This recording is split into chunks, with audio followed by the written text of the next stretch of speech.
घर में भगवान का वास होता है तो मिलते हैं ये 11 संकेत।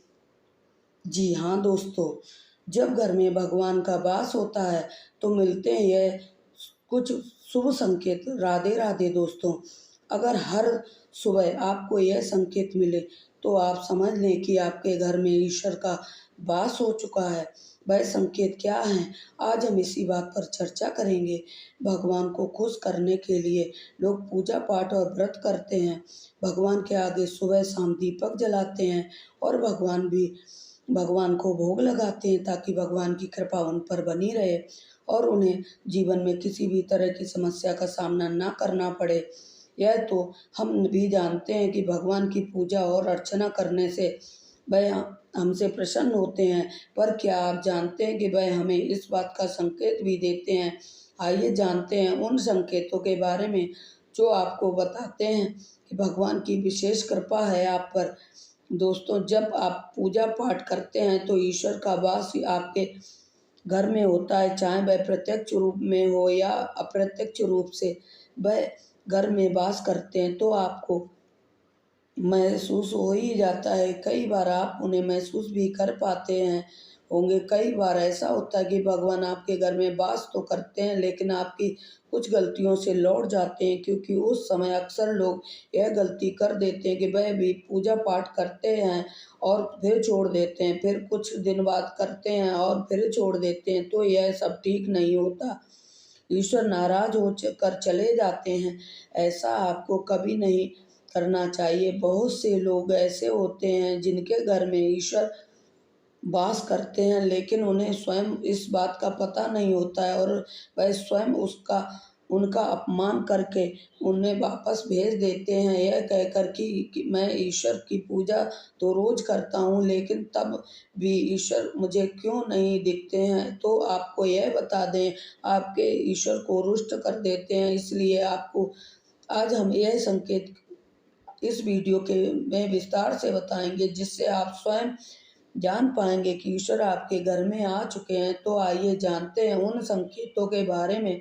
लेकिन उससे पहले अगर आप भी चाहते हैं कि माता लक्ष्मी का आशीर्वाद आप पर हमेशा बना रहे तो इस वीडियो को एक लाइक करें और मेरे चैनल को सब्सक्राइब करें और कमेंट बॉक्स में जय माता लक्ष्मी जरूर लिखें। नंबर 1, जब आप सो रहे होते हैं और ब्रह्म मुहूर्त में उठ जाते हैं, हर रोज आपकी नींद इसी तरह खुल जाती है। साथ ही यदि ब्रह्म मुहूर्त में ही कोई ऐसा सपना दिखाई दे जैसे कि मंदिर में आप पूजा कर रहे हैं या फिर मंत्रों का जाप कर रहे हैं, तो ब्रह्म मुहूर्त में देखे गए ऐसे सपने भी इस बात का संकेत देते हैं कि ईश्वर आपके घर में मौजूद है। नंबर 2, यदि आपको ब्रह्म मुहूर्त में ही शंख की आवाज़ सुनाई देती है, मंत्र जाप की आवाज़ सुनाई देती है, घंटियों की आवाज़ सुनाई देती है या फिर नाम जैसे कि आपसे राम नाम कह रहा है, ऐसी आवाज़ अगर आपको सुनाई देती है तो यह भी एक संकेत है जिससे यह पता चलता है कि भगवान आपके घर में हैं। नंबर 3, जब भी आप सुबह सुबह नहा धोकर तैयार होते हैं तब आपको एक अलग सी सुगंध आती है। यह एक अजीब सी सुगंध होती है जो आपके घर में किसी को नहीं आती है, केवल आपको महसूस होती है। यह ना तो किसी इत्र की सुगंध होती है और ना ही किसी अन्य अगरबत्ती या अन्य किसी चीज़ की, बस आपको ही यह अलग सी महक आती है। यह सुगंध और कहीं से नहीं बल्कि आपके पूजा घर से आती है। दोस्तों, यह महक देवी देवताओं की होती है, जिससे आपको यह पता चलता है कि ईश्वर आपके घर में वास कर चुके हैं। अब जो नकारात्मक ऊर्जा होती है, जब इनका घर में आगमन होता है तो आपके घर के भीतर दुर्गंध आने लगती है, लेकिन जब ईश्वर का वास होता है तो सकारात्मक ऊर्जा प्रवेश होता है जो कि आपको सुगंध आने लगती है। यह महक बहुत ही मनमोहक होती है जो आपका मन पूरी तरह मोह लेती है। नंबर 4, जब भी आप पूजा पाठ करने जाते हैं तब उस समय यदि आपका जीव यानी कि कुत्ता, बिल्ली, गाय या फिर अन्य कोई भी व्यक्ति भिक्षुक आपके द्वार पर आ जाता है और यह आपके साथ हफ्ते में 3-4 बार हो रहा है कि आपके पूजा करते समय में ही आ रहा है, तो इसका मतलब यह है कि आपके ईश्वर आपके घर में दस्तक दे रहे हैं, उनका आगमन हो चुका है। क्योंकि जो गाय होती है वह भी माता का स्वरूप होती, कुत्ता भी भैरव बाबा का प्रतीक माना जाता है। या फिर कोई याचक आता है तो वो ईश्वर के किसी न किसी रूप में आता है, तो हमें कभी भी उन्हें भगाना नहीं चाहिए बल्कि इन्हें संतुष्ट करना चाहिए, अर्थात उन्हें भोजन करना चाहिए, उन्हें सम्मान देना चाहिए। पैसे का या अन्य किसी चीज़ का दान करना अलग बात है, लेकिन सबसे बड़ा दान भोजन पानी का माना जाता है। नंबर 5, अगर आपको रात में नींद के दौरान बार-बार सपने आते हैं और सपनों में मंदिर, भगवान की मूर्ति या फ़ोटो दिखाई देती है, इसका मतलब है कि आप पर भगवान की कृपा बनी हुई है। कई बार ऐसा होता है कि आप किसी चीज़ को लेने के लिए आगे बढ़ते हैं, लेकिन लेते वक़्त तो आपके मन में उसे लेकर कुछ संशय हो जाता है। सब कुछ ठीक होने के बाद भी कुछ ऐसा होता है कि हमें उस फैसले को लेने से मन रोकता है। इसका मतलब यह है कि आपके साथ किसी दैविक शक्ति का आशीर्वाद है। नंबर 6, जिन लोगों पर भगवान की कृपा होती है, वह अमीर या गरीब, उन्हें हर जगह सम्मान मिलता है। अमीर हो या गरीब, उन्हें हर जगह सम्मान मिलता है। अगर किसी को कम मेहनत करने में भी सफलता हासिल होती है तो यह भगवान की ही कृपा है। भगवान उन्हें हर परेशानियों से बचा लेते हैं। जिन लोगों से भगवान खुश रहते हैं वह हर उन परिस्थितियों में खुश रहते हैं। उनके जीवन में भले ही कितने भी दुख क्यों ना हो, वह हमेशा खुश रहते हैं। उन्हें कभी भी किसी भी परेशानियों से डर नहीं लगता है, वह हर मुसीबत का सामना आसानी से कर लेते हैं। नंबर 7, उल्लू का दिखना शुभ संकेत माना जाता है। हिंदू धर्म में उल्लू को काफ़ी अहमियत दी जाती है।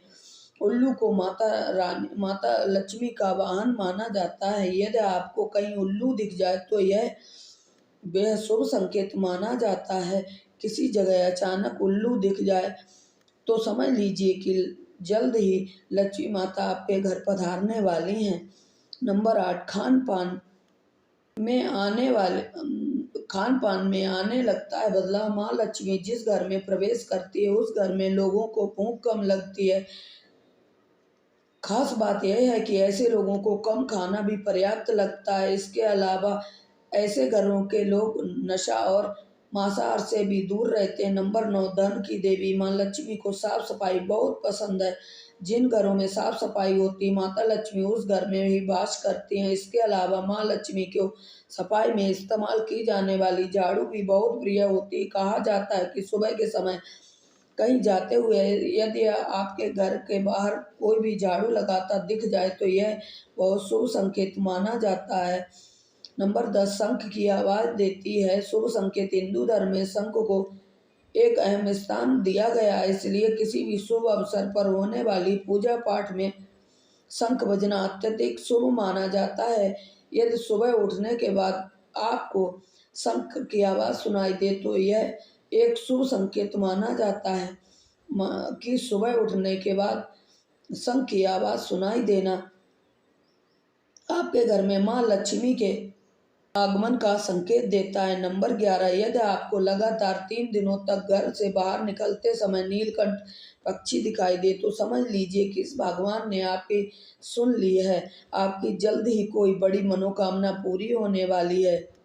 नीलकंठ पक्षी का दिखना महादेव की कृपा होने का इशारा होता है। यदि आपके घर के सामने अक्सर सफ़ेद गाय आने लगे तो या किसी दिन सफ़ेद गाय आपके घर के सामने आकर अपने बछड़े को दूध पिलाए तो यह देवी देवताओं की आप पर कृपा होने का इशारा होता है। यह बताता है कि आपकी पूजा प्रार्थना सफल हो रही है और आपके जीवन की सारी समस्याएं दूर होने वाली हैं।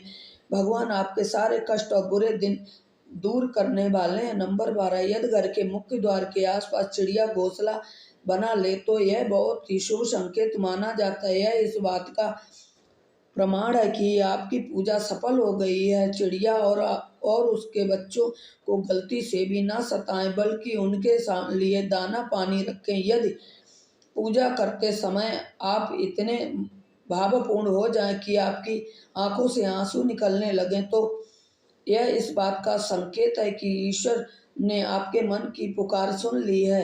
नंबर 13, आप सुबह पूजा करने के बाद घर से बाहर जाएं तो कहीं आपको बंदरों का झुंड दिख जाए तो यह भी माना जाता है कि आपकी पूजा सिद्ध हो गई है और आप पर भगवान मेहरबान है। कोशिश करें कि उन बंदरों को भोजन दें। यदि आपके घर में बिना किसी अगरबत्ती, धूप या परफ्यूम के बिना इस्तेमाल के ही घर में खुशबू और ताजगी महसूस हो तो यह समझ लें कि आप पर ईश्वर की कृपा है। साथ ही जल्द आपका दिन बदलने वाला है। नंबर 14, पूजा के दौरान घर में किसी अतिथि का आना भी भगवान की कृपा के संकेत हैं। यदि अतिथि कोई तोहफा लेकर आए तो यह साफ इशारा करता है कि भगवान ने आपकी पूजा स्वीकार कर ली है। यदि पूजा के समय जलाए हुए दीपक की लौ अचानक से तेज चलने लगे तो समझ लीजिए कि आपकी पूजा सिद्ध हो गई है और ईश्वर की कृपा से आपके दुख दूर होने वाले हैं। अगर अक्सर आपको आपकी नींद सुबह 3 बजे से 5:30 बजे के बीच यानी कि ब्रह्म मुहूर्त में खुले तो यह भी ईश्वर का संकेत है कि भगवान आपकी भक्ति से प्रसन्न है। नंबर 15, जिस व्यक्ति की नींद अचानक से बार बार रात के 3 बजे के बाद खुलती है तो उसे मामूली बात ना समझे, यह संकेत शुभ संकेत माना जाता है। ऐसा माना जाता है कि रात के 3 बजे के बाद देवी देवताओं की शक्तियां जागृत होती हैं जो कि आपसे बहुत कुछ कहना चाहती हैं। ऐसे में आपका बार बार 3 बजे के बाद उठना कामयाब होने के संकेत हैं। वही रात के 3 बजे के बाद देवी देवताओं से मांगा हुआ वरदान कभी खाली नहीं जाता है। ईश्वर आपकी प्रार्थना अवश्य सुनते हैं। नंबर 16, अगर आपको आपके सपने में ऊंचे ऊंचे पर्वत दिखाई दें और वहां से बहता हुआ झरना आपको दिखाई देता है और उस जल को आप पी लेते हैं तो निश्चित रूप से आपको कामयाबी प्राप्त होने वाली होती है। अगर आप अपनी शिक्षा का सही प्रयोग करके उस परिवार पर चला पा रहे हैं तो यह ईश्वर की कृपा से ही संभव है। दुनिया में बहुत से ऐसे लोग हैं जो शिक्षित होने के बावजूद भी शिक्षा का सही प्रयोग नहीं कर पाते। जिन लोगों की सेहत अच्छी रहती है उन पर भी परमेश्वर की विशेष कृपा रहती है। सेहत खराब होने से सिर्फ आपके शरीर पर ही असर नहीं पड़ता बल्कि काफ़ी आर्थिक नुकसान भी होता है। इसलिए निरोगी काया प्राप्त करने के लिए लोगों को खुद को भाग्यवान मानना चाहिए। यदि आपके जीवन में सुयोग्य जीवन साथी मिला है तो यह भी परमेश्वर की कृपा से ही संभव है। एक अच्छा जीवन साथी आपके पूरे जीवन को खुशहाल बना सकता है, लेकिन अगर जीवन साथी खराब मिल जाए तो पूरी जिंदगी झगड़ा और कलेश में निकल जाती है। नंबर 17, अगर किसी व्यक्ति की संतान आज्ञाकारी है तो यह भी परमेश्वर की कृपा है, वरना आज के युग में ज़्यादातर लोग अपनी संतान की वजह से दुखी रहते हैं। सही गलत के बीच अंतर करने का क्षमता जिन लोगों के पास है उन पर उनके इष्ट देव का आशीर्वाद होता है। भगवान के दर्शन सपने में करने से वाले लोगों पर भी देवी देवताओं की कृपा होती है, वरना परमेश्वर को देख पाना हर किसी के बस में नहीं होता है। जिस व्यक्ति का क्रोध पर बस है, जिसका मन शांत रहता है, जो हर परिस्थिति सामान्य रहकर आगे बढ़ना जानता है, ऐसे लोगों पर ईश्वर की असीम कृपा होती है, तभी यह संभव हो पाता है। नंबर 18, भगवान हमें अपनी वास्तविक रूप में दिखाई नहीं देते हैं, लेकिन कुछ लोग ऐसे भी होते हैं जिन्हें भगवान की तुल्य माना जाता है। इनमें माता पिता, गुरु या ब्राह्मण हैं। इनमें से कोई भी व्यक्ति पूजा के दौरान आपके घर में प्रवेश करता है तो वह बहुत शुभ माना जाता है। आपको उन्हें घर से खाली हाथ लौटाना नहीं चाहिए। पूजा के दौरान अगर भगवान की मूर्ति या प्रतिमा से कोई फूल या माला आपके ऊपर गिर जाए तो यह बहुत ही शुभ संकेत माना जाता है। इससे पता चलता है कि भगवान की कृपा आप पर बनी हुई है और आपकी मनोकामना जल्द ही पूरी होने वाली है। यह तमाम जानकारी जन रुचि को ध्यान में रखकर दी जा रही है। ज्योतिष और धर्म शास्त्रों के उपायों और सलाहों को अपनी आस्था और विश्वास पर आजमाएं। वीडियो का उद्देश्य मात्र आपको बेहतर सलाह देना है।